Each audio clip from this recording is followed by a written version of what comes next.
Deputies Board will be hosting a blood drive on Friday, September 20th from noon to 7 p.m. in the St. Louis room of the BSC. Sean is moving on into the Weather Center with our first. Well, thanks, Ian.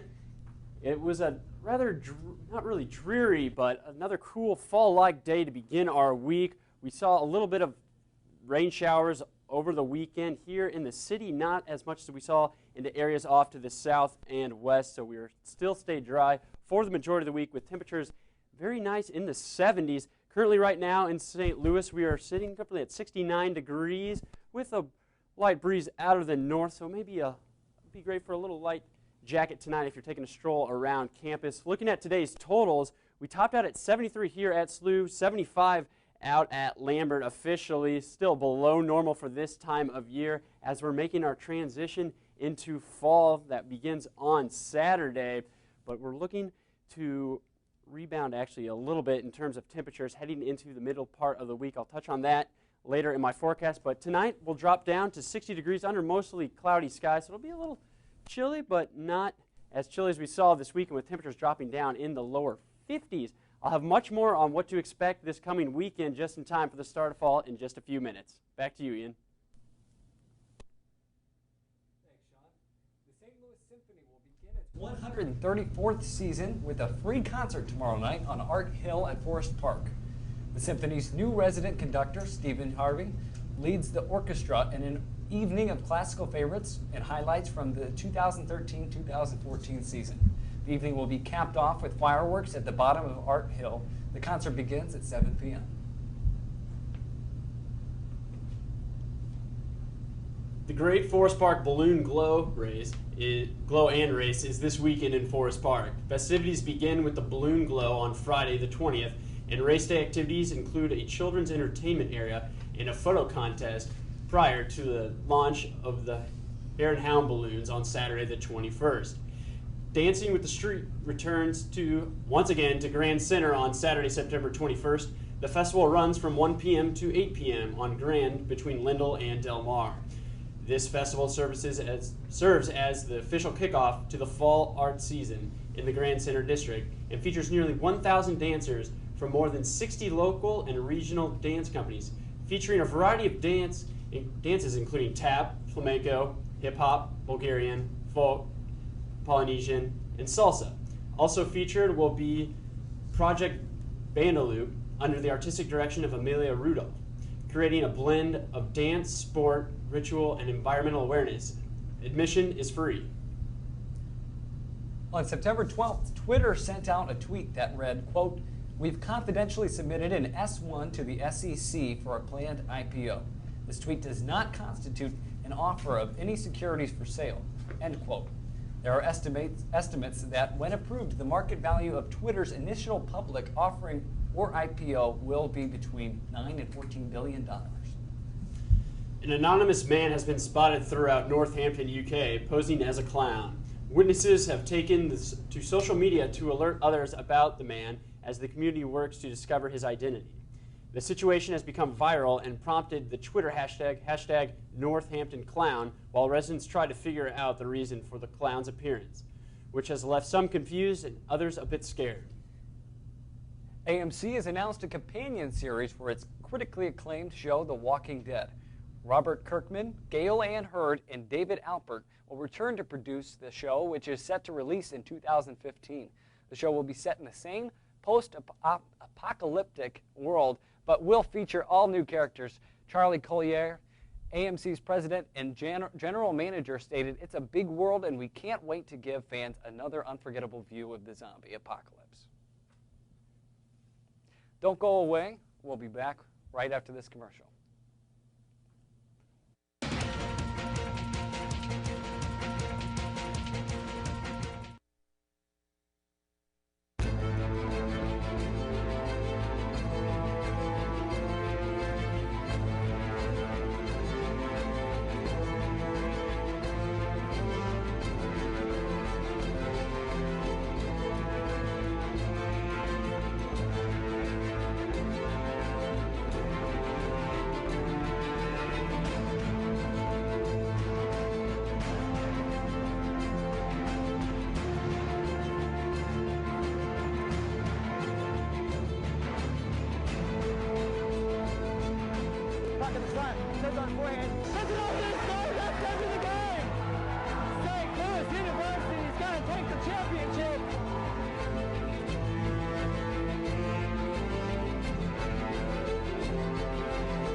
Welcome back. The Billiken men's soccer team defeated Denver at Herman Stadium Saturday night. Junior forward Robert Cristo scored the only goal of the match to defeat the Pioneers 1-0. The Billikens play at the University of Connecticut next Saturday. The Cardinals won their interleague series against Seattle this weekend, including a 12-2 win yesterday afternoon. Catcher Yadier Molina and first baseman Matt Adams both hit home runs yesterday, increasing the team's record to 7 wins in their last 9 games. The Cardinals are currently tied for first place in the National League Central with the Pirates. The Cards play tonight against the Rockies in Denver, starting at 7:40. Coming up next, your work week forecast. Stay tuned.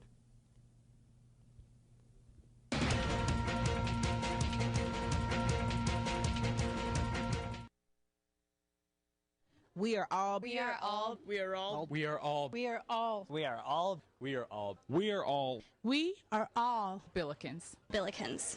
Billikens. Billikens. Billikens. Billikens.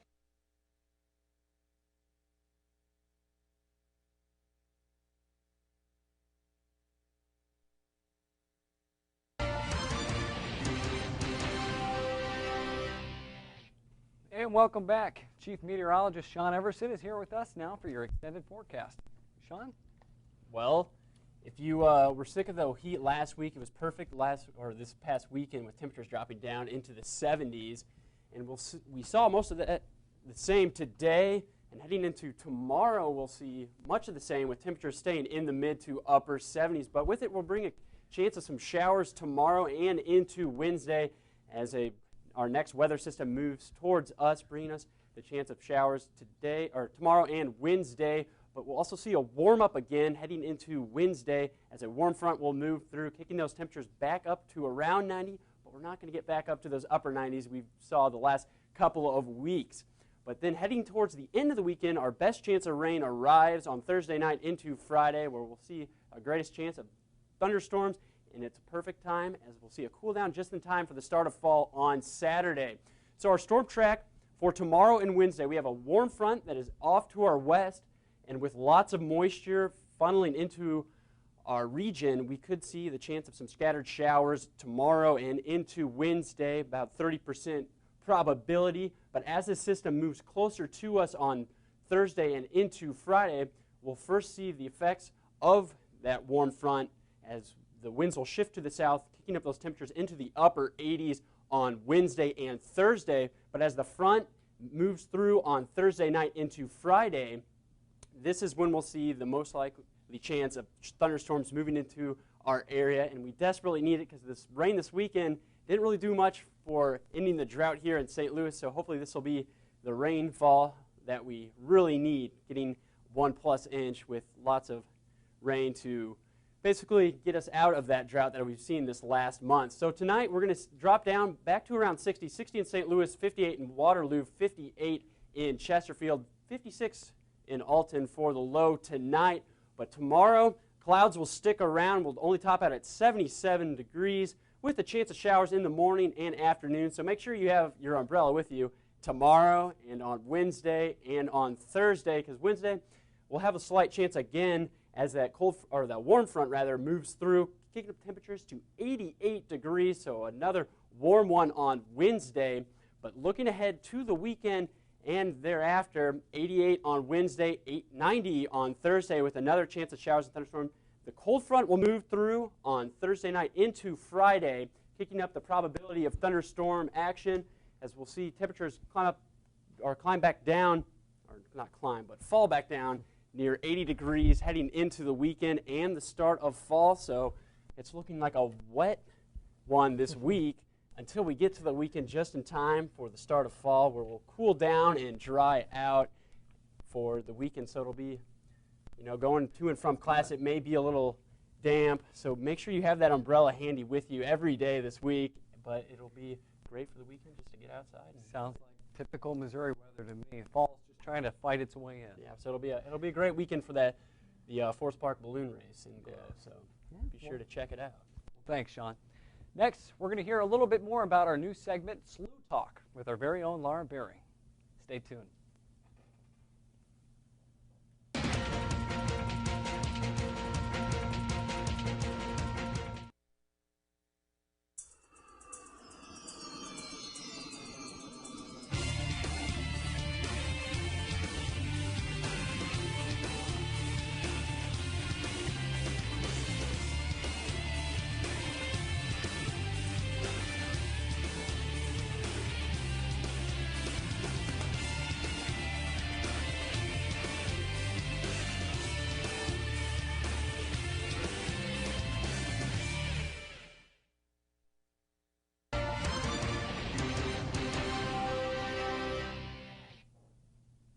Welcome back.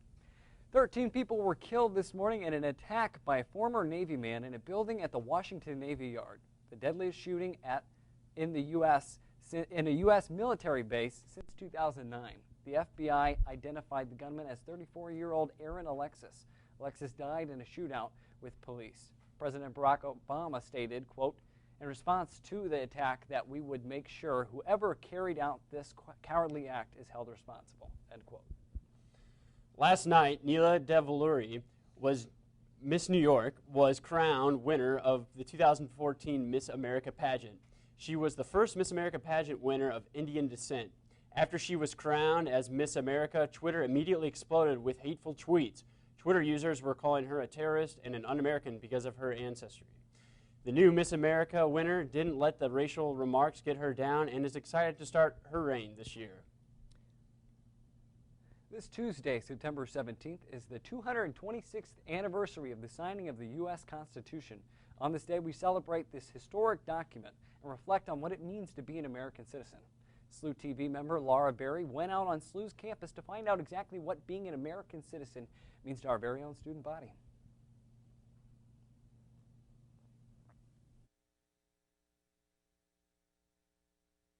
Well, it is actually the 226th anniversary of the signing of our Constitution. And it is Citizenship Day. Do you have any special plans you might want to do on Citizenship Day to celebrate being an American? Well, now that I know that it's Citizenship Day on Tuesday, I might have to work on making some plans.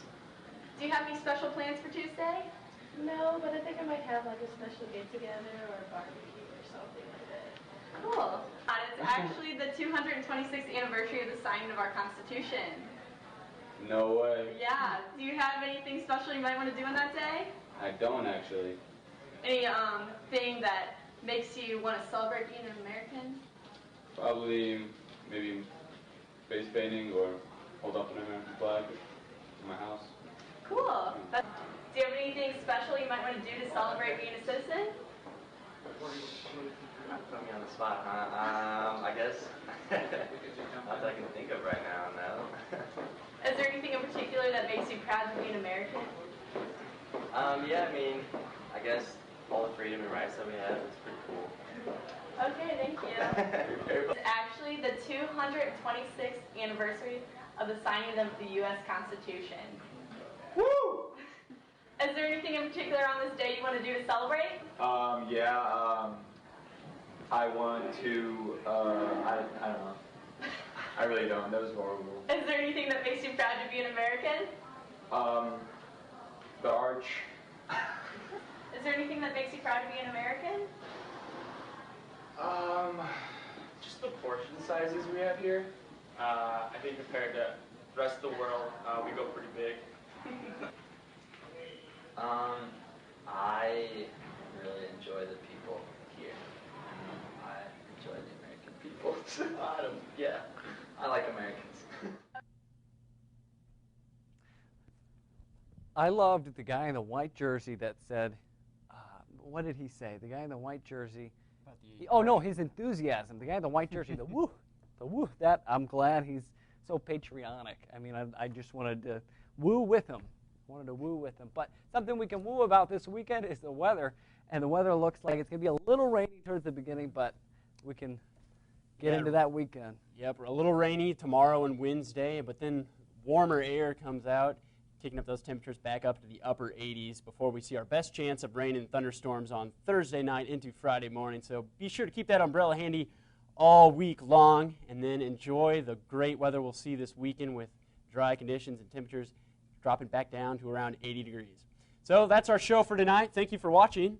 Don't forget, you can always get the latest movie reviews and news online at slutv.slu.edu or follow us on Facebook and Twitter. We'll be back here next week at 7 p.m. We'll see you then.